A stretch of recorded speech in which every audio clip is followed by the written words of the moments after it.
কুরআনুল কারীমের ভিতরে সবথেকে বড় সূরার নাম কি? সূরা ইয়াসিন। আমরা একটা চ্যানেল থেকে আসছিলাম, তো 5টা কোশ্চেন করা হবে, 5টার ভিতরে 3টার অ্যানসার দিতে পারলে পুরস্কার আছে। তো 5টা কোশ্চেন করব, আমরা ইসলামিক কিছু কোশ্চেন করব, আর এখানে কিছু রিপিট মানে একটা কোশ্চেন থাকবে, আমি ওটা বলে দেবো। তো এটার 3টার অ্যানসার দিতে পারলে আমাদের চ্যানেল থেকে ছোট্ট একটা গিফট আছে, ঠিক আছে? আচ্ছা, আপনার নাম কি? মুন। একটু জোরে বলবেন। মুন আক্তার। আচ্ছা, ঠিক আছে। কোন ক্লাসে পড়াশোনা করেন? এবার এসএসসি দিছি। এসএসসি দিয়েছেন? বাসা কি এখানেই? হ্যাঁ। জি।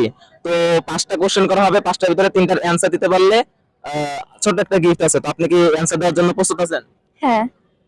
আচ্ছা, যাই হোক, তো আমরা প্রথমত ইসলামিক কোশ্চেন করি। বলেন তো 5 জন সাহাবায়ে কেরামের নাম বলতে পারবেন? না। সাহাবায়ে কেরাম চিনেন? না, আমি ইসলামী আচ্ছা, 4 জন খলিফার নাম জানেন? হ্যাঁ জানি। হ্যাঁ, ওই খলিফারাই সাহাবায়ে কেরাম। বলেন তো দেখি। হযরত আবু বকর রাদিয়াল্লাহু আনহু, হযরত উমর রাদিয়াল্লাহু আনহু, হযরত উসমান রাদিয়াল্লাহু আনহু, ইসমাইল না, ওসমান, উসমান, আলী। হ্যাঁ, হ্যাঁ, আলী আবু রাদিয়াল্লাহু। বকর। হ্যাঁ। আর জানেন? আলী। আলী, হ্যাঁ, 4টা হইছে মনে হয় না? হ্যাঁ। 4টা হইছে। জি। শুনেন, সাহাবায়ে কেরাম কাদেরকে বলা হয় আমি একটু বলে দিই। সাহাবায়ে কেরাম বলা হয় হচ্ছে আপনার রাসূল করিম সাল্লাল্লাহু আলাইহি সাল্লামকে দেখে, মানে দেখেছে যারা মুসলমান ছিল তাদেরকে সাহাবায়ে কেরাম বলা হয়, ঠিক আছে? জি। যারা মুসলমান হয়েছে বা রাসূলকে সাল্লাল্লাহু আলাইহি সাল্লামকে দেখছে। যাই হোক, তো একটা প্রশ্ন হয়েছে, একটার ভিতরে মোটামুটি ধরে নিই পারছেই আর কি। তো 2 নাম্বার কোশ্চেন হচ্ছে আপনি বলতে পারবেন কুরআনুল কারীমের ভিতরে সবথেকে বড় সূরার নাম কি? সূরা ইয়াসিন। না। সূরা বাকারা। জোরে বলেন। সূরা বাকারা। যাই হোক, আপনি বলে দিবেন, একটু সরেন। মানে আমি প্রশ্ন করতেছি, অনেক উনি বলে দিচ্ছে আর কি। যেহেতু আপনাকে করতেছি, আপনি করতেছেন, আপনি কি করবো। যাই হোক, 3 নাম্বার কোশ্চেনটা হচ্ছে রাসূল করিম সাল্লাল্লাহু আলাইহি ওয়াসাল্লামের একজন স্ত্রীর নাম বলতে পারবেন? না। মেয়ের নাম বলতে পারবেন? হযরত ফাতেমা। হযরত ফাতেমা রাদিয়াল্লাহু তাআলা আনহা। মানে এই এত সহজ সহজ প্রশ্ন আপনি মানে এসএসসি দিয়েছেন, এগুলো মানে হঠাৎ করে এভাবে তো। এটা হঠাৎ কি? আমি যদি আপনাকে কঠিন প্রশ্ন করতাম তাহলে একটা হয়তো যে হঠাৎ করে। আচ্ছা, কোশ্চেন কয়টা হইছে? 3টা। পারছেন কয়টা? 2টা। 3টার মধ্যে 2টা পারছে। তো 4 নাম্বার কোশ্চেন আমরা ফিরে যাচ্ছি। তো 4 নাম্বার একটু আমরা ফানের দিক চলে যাই। তো আমি যা বলবো আপনাকে তাই বলতে হবে।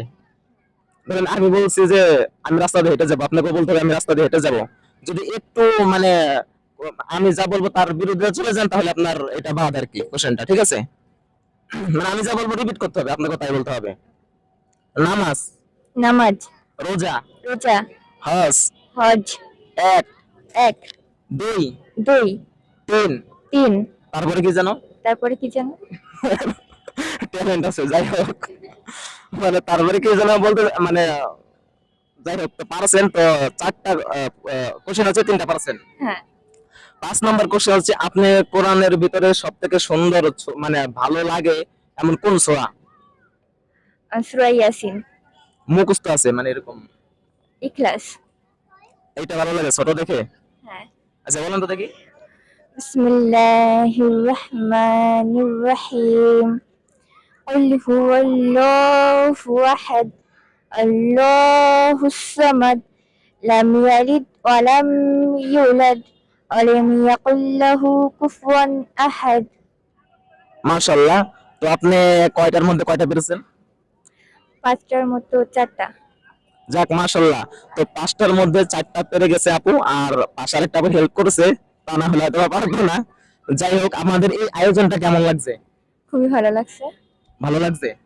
যাই হোক, যেহেতু আমাদের চ্যানেল থেকে ছোট একটা গিফট দেবো বলছিলাম, তো ছোট একটা গিফট আপনার জন্য। Thank you. কেমন লাগলো গিফট পেয়ে? খুবই ভালো লাগছে। আর আমরা যে আয়োজনগুলো করতেছি এটা কি ভালো নাকি খারাপ? খুবই ভালো লাগছে, এটা আমার প্রথম, তাই একটু ঘাবড়ে গেছি। হ্যাঁ। আচ্ছা, তো দর্শকের উদ্দেশ্যে কিছু বলতে চান? আহ, তেমন কিছু না, সবাই অনুষ্ঠানটা দেখুক এবং আনন্দ নিক। Like, comment, share and subscribe করে দিবেন। Like, comment, share and subscribe করে দিবেন। ওকে, ধন্যবাদ। ওয়েলকাম।